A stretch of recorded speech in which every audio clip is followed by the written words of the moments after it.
are, giving a reaction on Social Kick.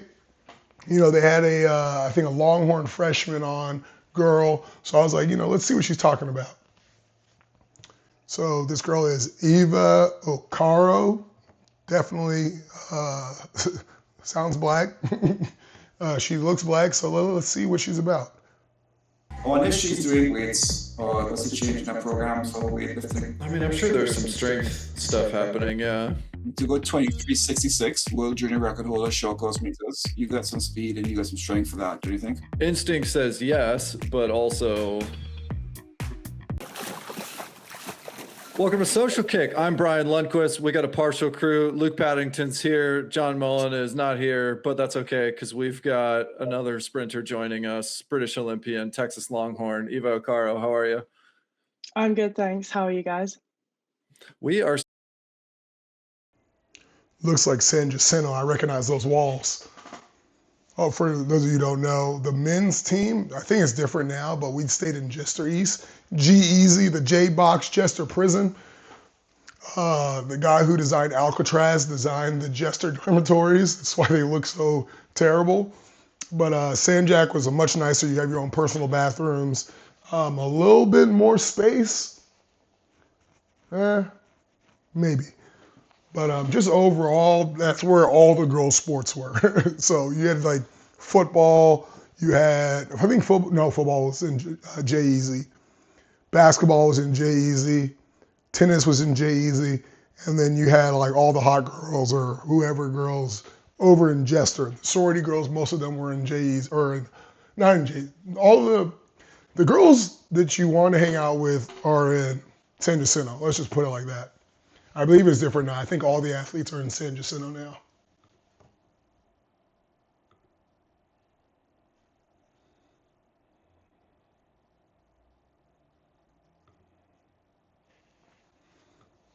To get to talk to a sprinter, and especially Luke, who did not grow up in the U.S. and has lived with the acclimation to the U.S., was intrigued by a recent Instagram post of yours talking about, like, if you go to a football game and you're listening to country music, does that, are you doing all the American things? And I was thinking, you know what, football, country music are really some of the most American things that you could possibly experience on top of living in Texas. And I think the only thing that would be missing is eating a hot dog.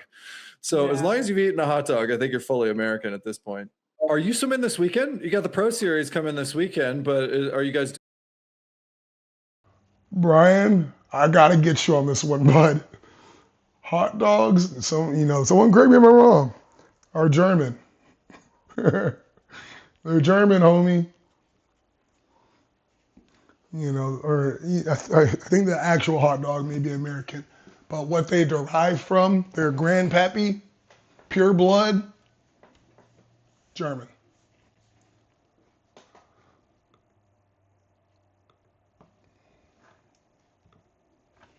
No, we're not doing that. Okay, so weekend off. Was your last meet out the Euro short course? Yes, it was. Sweet. Okay. So what's next then? SECs? Or you guys have some dual meets? We have a dual meet against Alabama, against Texas A&M. Okay. And before that, we have the Eddie Reese showdown. Yeah. Okay. How often is Eddie on deck nowadays? Not very often. It's interesting there in Austin with so much history in Texas's swimming program, where and a lot of swimmers who are who have been connected to the program that stay and still live and reside in that area. So it wouldn't surprise me if there were Longhorns of past who tend to pop in from time to time and say hello. I'm curious, how often that really happens. Not that often. I think I've met Eddie once. And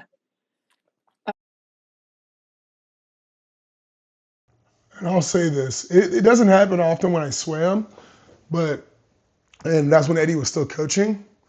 But the thing that like there's an alumni thing, right? Email group, whatever, and they invite us to stuff all the time. But it just doesn't seem like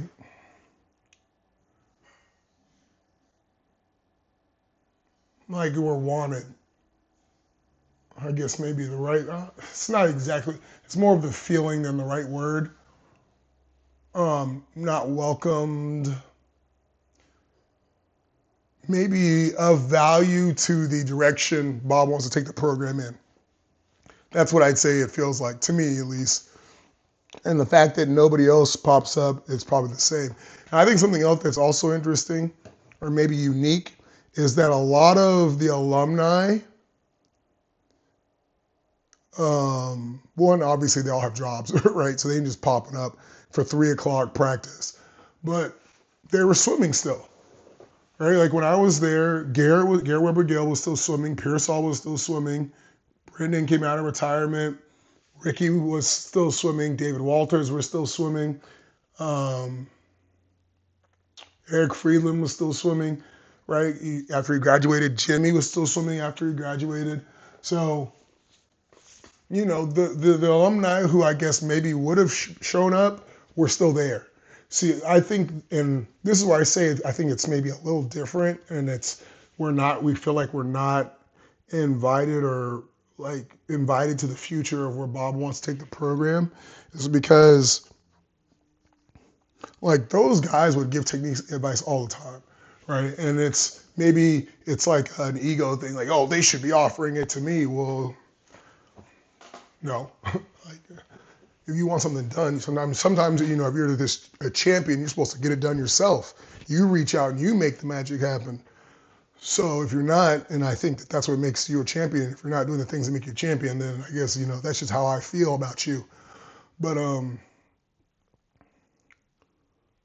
like, I mean, there's things I know about sprint freestyle, right, that the whole world doesn't know. I've never gotten an invite like, hey, you can come to this. And when I've tried to, and I'm not gonna lie, I wanted to get paid for it. Coach gets paid to do their job. Head coach gets paid to do their job. I want to get paid to share what I know, because I know you don't know it. So you better believe that I'm going to be the one who definitely gets paid. I ain't going to be the black guy who does it for free. So it's just like a combination of factors where it's like the people who were involved in the program as alumni were there swimming, and to where you didn't have to be so active in trying to get them to be there because they were there already helping out. And, you know, it just seems like it's not the same program we knew, right? There's a ton of foreigners now. So you've like instantly ripped the soul out of what Eddie built. I think a lot of people are really, really, really loyal to Eddie and what he has done beyond what people think people are loyal to.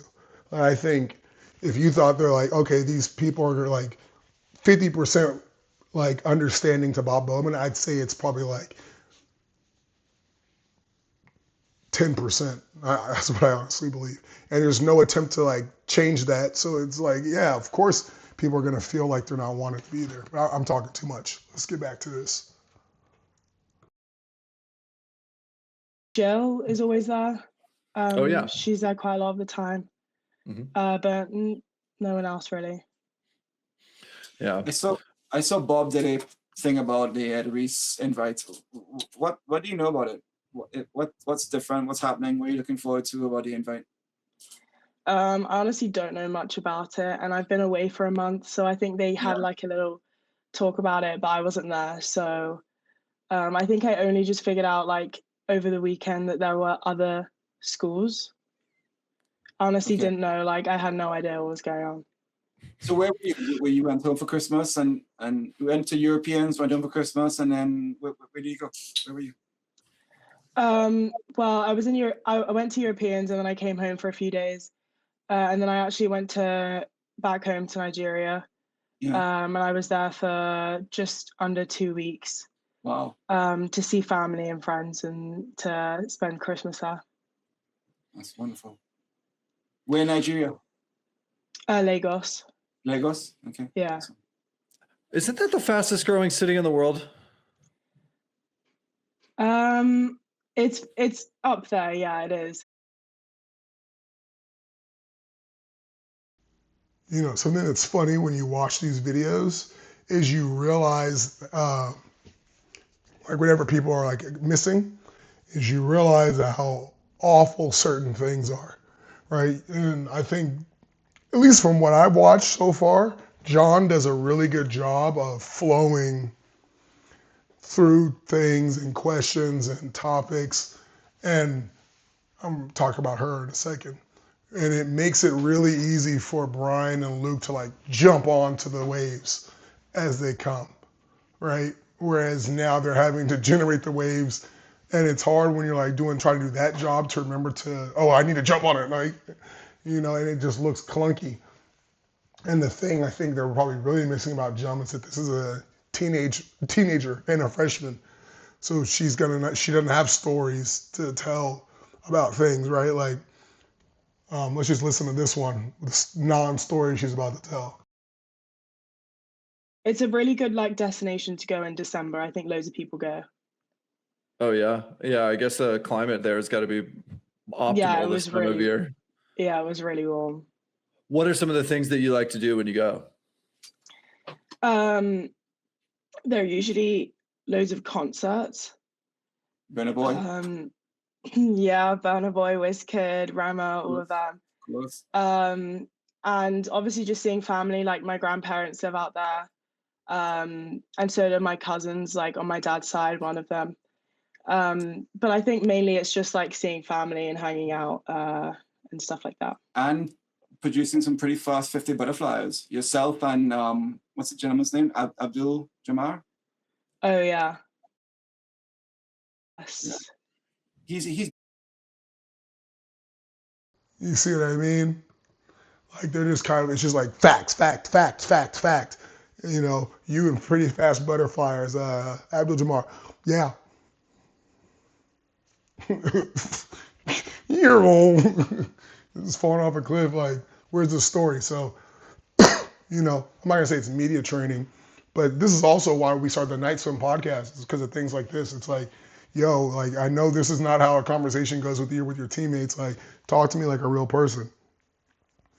And you know, granted, she doesn't know better. Like she's a freshman, and swimmers are weird in general. So it's not like I remember I had an interview when I was a freshman, still a teenager, but my culture was from basketball, right? Where you got to be able to like talk on past just like yes, no, no, yes, right? Like you got to have some personality in your game.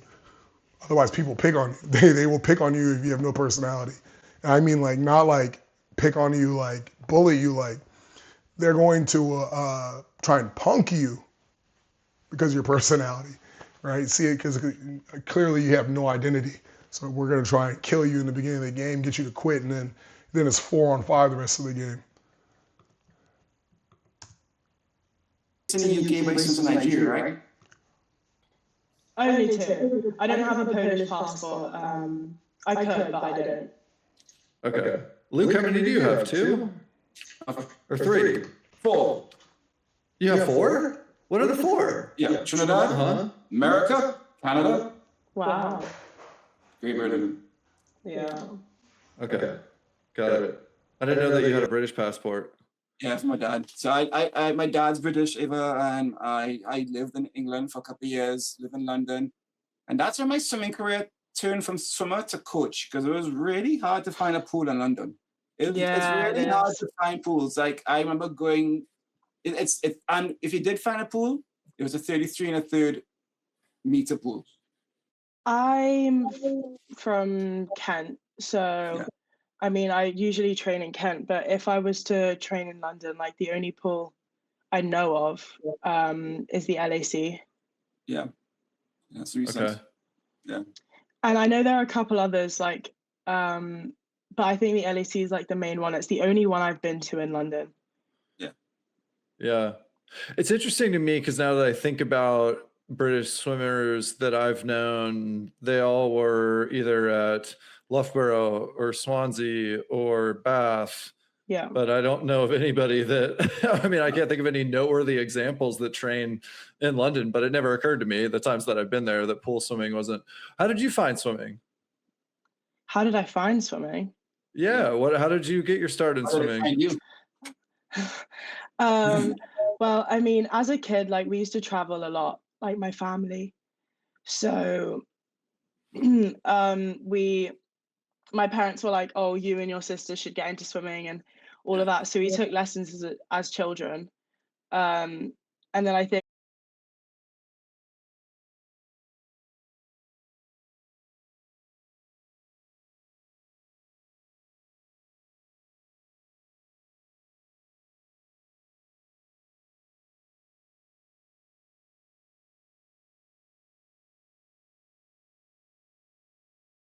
Oh, hello. That's weird. Um, I think something that's interesting that people need to be aware of, especially you swimmers, you young swimmers, is these platforms are huge opportunities for you to grow your brand, which goes into NIL and go into your pro career. And y'all gotta, I don't know if the UT, I'll do it. Bob, the University of Texas, I'll come down and help these swimmers get their swagger up so they can take advantage of these interviews.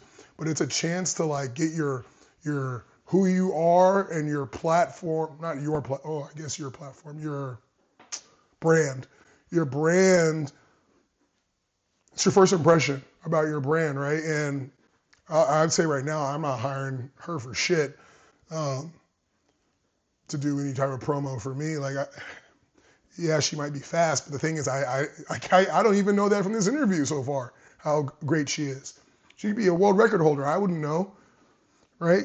And a lot of these people, use myself as an example, like we're so busy running our business that, we don't know these things, especially if you're a smaller business where you don't have a team, for them to know these things.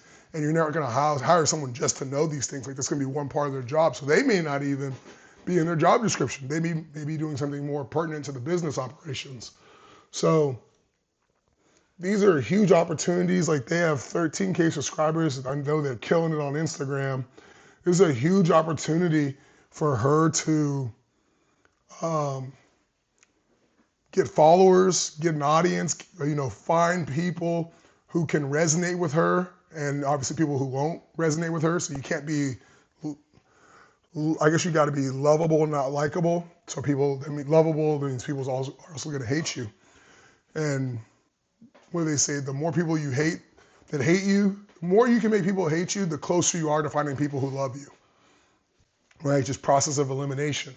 So, this is, I look at this and it's nobody's fault. It's not something that they're talking about or taking seriously, so you can't really blame anybody. You can blame them now because I just put everybody on notice.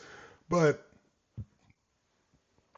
these are huge opportunities down the road, right? So let's just say, look at it like this. Let's just say it takes you 4 years to your brand to reach, like if you consciously trying for your brand to reach a point of, so let's say 2 years, because that's when the Olympics are.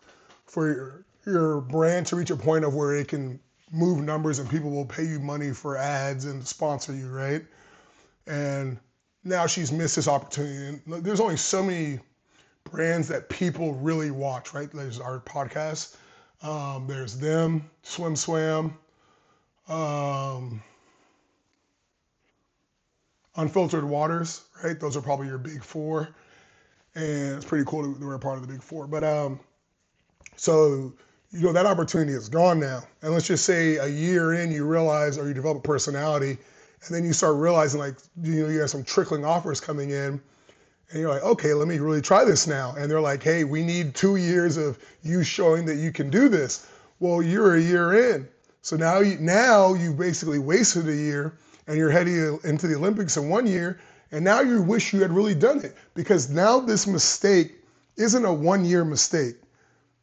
It's a 5-year mistake, because the next Olympics won't happen until this one happens, which is your year 2, and then another 4 years, right? And that's the thing about time, is the future comes. You're either going to be ready or not. So you need to do the work.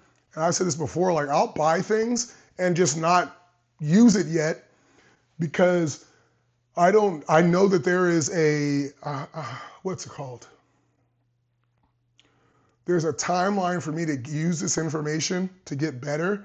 And I don't want to have not had the book or the whatever, so I can, the opportunity comes up, I can get through it real quick, and then I'm ready to seize the day. So serious opportunities being flooded right now. And if you're an athlete, this is, an easy thing to correct, and y'all need to correct it.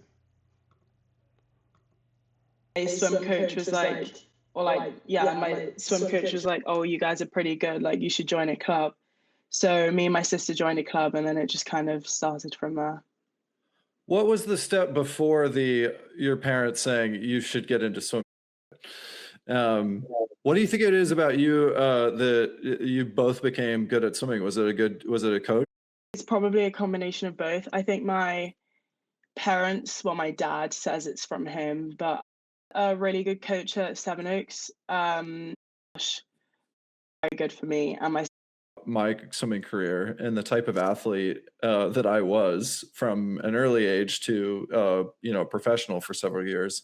I think that I was always coachable, but and yet it took me a while to be able to form a strong opinion as to what I need. And then your coaching relationship develops over time, where the better you get in the sport and the more you learn about yourself, then the better you're able to kind of advocate and articulate what you need as an athlete. And I'm just curious about like how that arc has worked for you. Not only who was Eva at that point in time, and who are you now in terms of knowing yourself as a swimmer and how that evolves into the relationship and communication you have with your coach.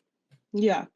I mean, I think at a young age, obviously I was very coachable, like most children are.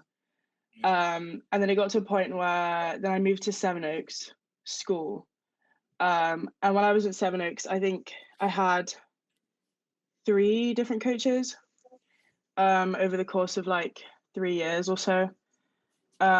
So that was a bit of a whirlwind, I'd say. I mean, the first coach, Kieran, like he was really nice, and we understood each other, and that was good. And then he left, and then it just kind of went like all over the place, I'd say. And then that's when I decided that I'd rather move school and move club and go to Repton. So the fact that I did well and got a medal and stuff, I think, I mean, all the girls are really nice, and the environment's great. I think, like, we actually had a meeting about fun the other day. I think we've implemented things like before training, we'll play games on poolside as like activation. So there's this thing called like can jam. I don't know. It's like a weird thing with like cans, and you throw a frisbee and you're trying to get it like into this like disc can thingy. I don't know, but like we've started playing games. It's a drinking game. You have a frisbee, you throw it, and somebody has to like, you can either knock it through the slit, which is like 3 points, and it's an open slit on the top, and your teammate tries to knock the frisbee into the top, and that's like 1 point, right? And you're like playing to like 15 or something. And usually you have to have like a beer in one hand to make sure you only use one hand when you play the game. But just ripping off the men's team. We play 6 square every day before we swim. It's funny, I remember we went to one of the reunions, and man, we were cooking those boys. We had some tricks that they had never seen before. The older Eddie gets, the less he plays, I'm sure. And, when we would play with Eddie had a ton of tricks. And then you had some, people who were just total dickheads like Cole, who had their own brand of tricks. Like you would see the way Cole would play was the way you'd see his personality. Just this like total, like I'm gonna like lead you down this way to believe this, but I'm way over here. And he would do like a ton of things like that, and then it becomes okay. Well, how do I counter this? I remember, I never forget this one day. He would do this thing where you like knock the ball or into somebody else's square, or like through somebody's square. So it would bounce in Cole's, so it's Cole's hit. And Cole would just float over the ball as it went into somebody else's square. Now, when you go into somebody else's square, they can do whatever they want to. They can push you, trip you, punch you if they wanted to. Obviously, nobody punches you. Grab you, throw you, whatever, trip you. And I remember Cole's floating over the ball, which means he's about to, like, once you get in the middle of the square and the ball's moving slow enough, you can hit, swing, hit them folks on it, whatever you want to do. And that's how Cole would always get people. They do something, he'd knock it right between his legs, and it's like a no-look pass. And I remember one day, Surhoff just like bear hugged him and picked him up, and Cole didn't get to hit his ball, so it double bounced and Cole was out. So it's just like you learn like all these like unique tricks, and man, we were just killing those UT boys. And that, I think it was like 2019, 18. Yeah, we were frying them.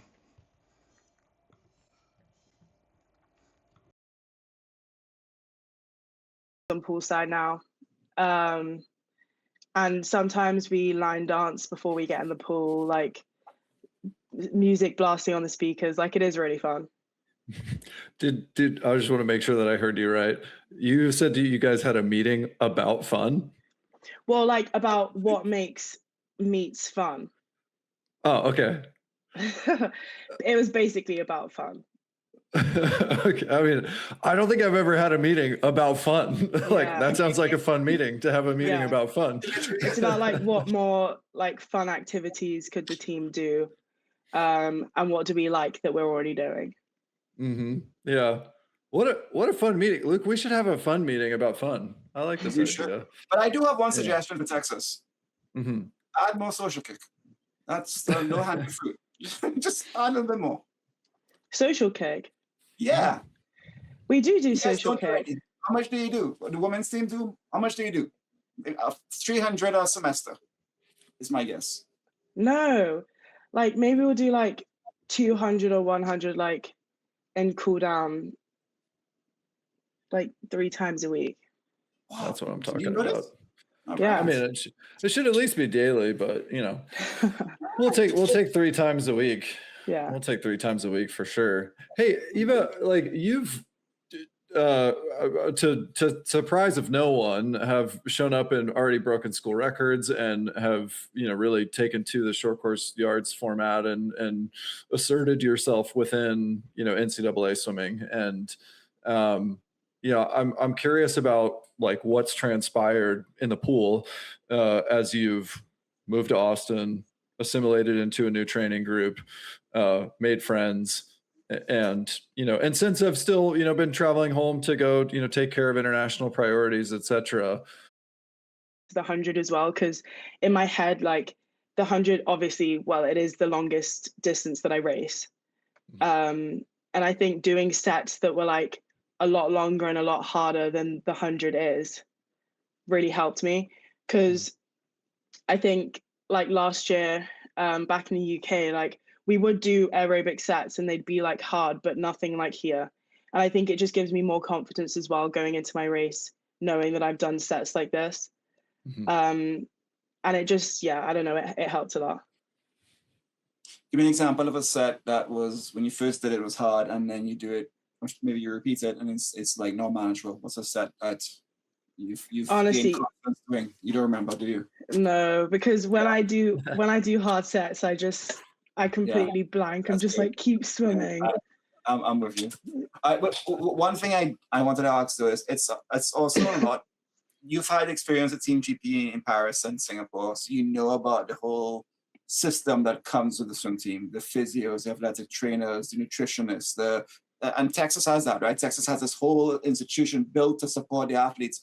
Are you experiencing things at Texas that you maybe didn't do before? Like how much weight room work did you do? How much nutrition? How much sleep? And like, what are some of the other things out of the pool that you've experienced and that you're enjoying that is adding to who you are as an athlete? I mean, the nutrition here is way better than back at Repton, but I think that's mainly just because like I was in boarding school. So they can't account to like all your needs and all of that. And I think also being here is really helpful, just because like if we need supplements, if we need MRIs, if we need like physio and stuff, like we can get it. Yeah. Like literally with And it's been really helpful, especially. Yeah, so I'm not sure if this is the case in other places, but UT's alumni base is massive. So a lot of, or not I'm gonna say massive, I'd say resourceful and wealthy. So a lot of these things she's talking about, like these resources, are people who went to UT. Like I know that there's this person who does like all, excuse me, does all the knee surgeries for the athletic department. Their office is literally like you can walk to it from campus. Wow, excuse me. I know exactly where it is. It's at, for those of you who are in Austin, it's on, what's the name of that street? Of course, of course I don't remember it right now. It's not Speedway. Red River, right? Red River is the one that runs by the soccer field, right, and the LBJ library. So if you take Red River, and then it goes by those the hospital and the little small like condominiums, apartment type units, and it kind of goes down that hill, and then you curl up, and there's a building on the corner at the very bottom of the hill, across from the little strip restaurant area that has the Jimmy John's in it. That building on the corner is where all the knee surgeries go down. So there's like, and the guy's a UT alum, right? So there's like things, there's athletes like that, there's alumni like that, and like if UT needs something, most of these people go on to become very successful business owners of whatever they are doing. So UT will just like basically contract to them to get whatever they need done. So yeah, it's the university. I think it has to be unique in that aspect where people will stay in the city just because it's a major city. It's not like you go to Auburn and Auburn's a college town, or you go to Aggieland and Aggieland's a college town. Although Bryan is right there, which is it's still a small city, and you're not going to really, if your goal is to be wealthy, you're not going to start a business in a small city, right? So, yeah, I think that makes UT Austin, especially our athletic department, very unique. Like in those first few weeks, like my body was in so much pain, and I got like all the help that I needed. And I also think from a support standpoint, it's been a lot better as well. I think because also the team's so big, but you know everyone and you know everything about everyone. And I think also knowing who your closest friends are on the team and everything, like you can speak to them about anything. I think that's also been very helpful. Just trying to get into it and everything. And that's completely different to back when I was in Repton. And also from a S&C point of view, like gym,